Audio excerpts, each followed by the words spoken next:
Hello friends, welcome back to the channel. I hope you are having a great year so far.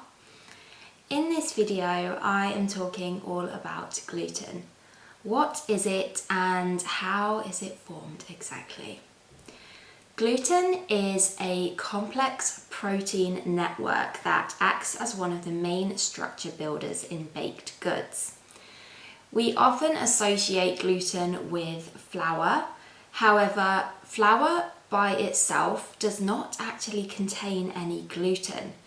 It contains two proteins, glutenin and gliadin, that form gluten when water is added.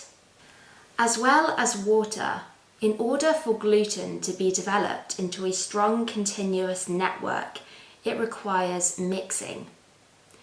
Glutenin is known to provide much of its strength or tenacity, whereas gliadin provides its stretchiness or extensibility. These two molecules cannot be seen, however, we can see their effects reflected in the dough or batter. A dough or batter will become smoother, stronger and drier as it is mixed and the gluten develops. This is particularly noticeable in yeast-raised goods such as bread. When the gluten has been fully developed, it will have a smooth, silky appearance. It has reached dough maturity when it has the correct balance of strength and stretchiness.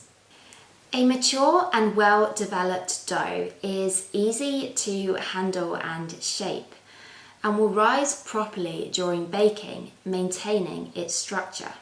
As a dough or batter is baked, the moisture it contains evaporates as steam or is absorbed by gelatinizing starch granules.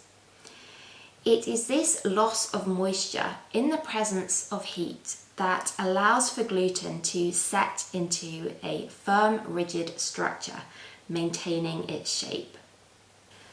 A properly developed or matured dough also has the right balance of glutenin and gliadin.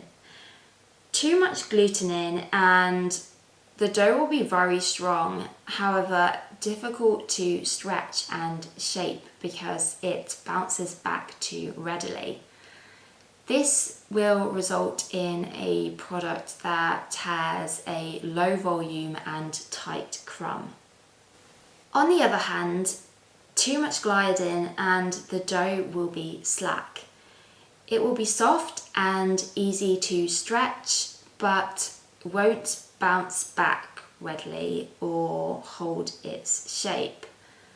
During long fermentations, gases are easily lost and the dough will be prone to collapse.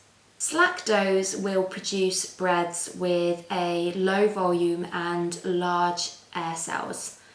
In some cases, this may be desirable, such as when making thin crust pizzas, tortillas, or ciabatta, for example.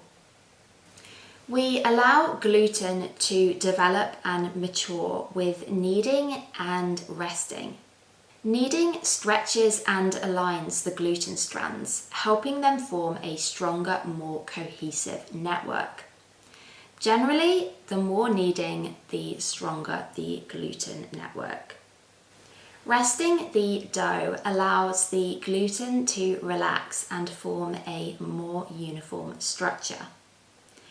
This reduces tension and makes the dough easier to shape. Another important factor in gluten development, as I have already mentioned, is water. The proteins that form gluten need water in order to dissolve and interact with each other, forming bonds. The more water that is present, the more gluten development. However, too much and the dough will become too sticky to handle. It is important to achieve the correct balance between flour and water. Gluten requirements vary depending on the type of product being made. For bread, more is required as gluten is what gives the dough its strength and structure, resulting in a product that has a chewy texture and airy crumb. For cakes and cookies, less gluten is required as too much will result in a product that could be overly chewy and tough. Generally, for these sorts of products, we want them to be nice and soft and tender, and so we use a lower protein flour to help with this. However, if there isn't enough gluten, the product won't hold together or form enough structure, so it's still important to maintain the correct balance. As we have learnt, gluten is important in many baked goods for texture, structure and rise. However, we must carefully control its development in order to achieve the correct balance in different types of products. So that brings us to the end of this video. I hope that you will take away something of value, and of course if you have any thoughts or questions, please do pop them in the comments below and I will happily answer them for you if I can. Thank you so much for watching and I will see you next time. Bye!